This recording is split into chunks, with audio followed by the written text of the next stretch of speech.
प्रथम अष्टम श्रेणी पढ़ुवा छात्र छात्री वार्षिक परीक्षा तारीख घोषणा करा तो आसतु जानिबा कि केउ तारीख रे केउ छात्र छात्री माने परीक्षा देबे।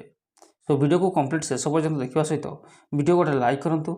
जदि चैनल को नुआ कर चैनल को सब्सक्राइब करनी और पाखर बेल आइकन रे क्लिक करनी आग को यही एजुकेशनल अपडेट वीडियो पाइपर।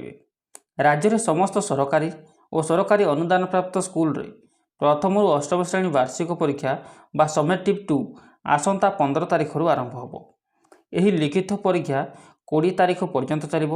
प्रथम पंचम श्रेणी पर्यंत मौखिक परीक्षा 13 और 14 तारीख में अनुष्ठित होब। प्रथम और द्वितीय श्रेणी पिलांक परीक्षा 19 तारीख में शेष होगाकू थिबा बेले तृतीय अष्टम श्रेणी पर्यंत परीक्षा 20 तारीख में सरिब।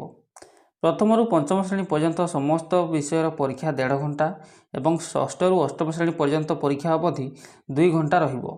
एने शनिवार ओडिशा स्कूल शिक्षा कार्यक्रम प्राधिकरण ओसेपा पक्षरु समस्त जिला शिक्षाधिकारी को चिठी लिखा जाइछि। तो परीक्षा परिचालना पई पूर्व एसओपी प्रस्तुत हो दि जाइथिला, ताहाकू पालन करिया पई उक्त चिठी रे उल्लेख करा जाइछि।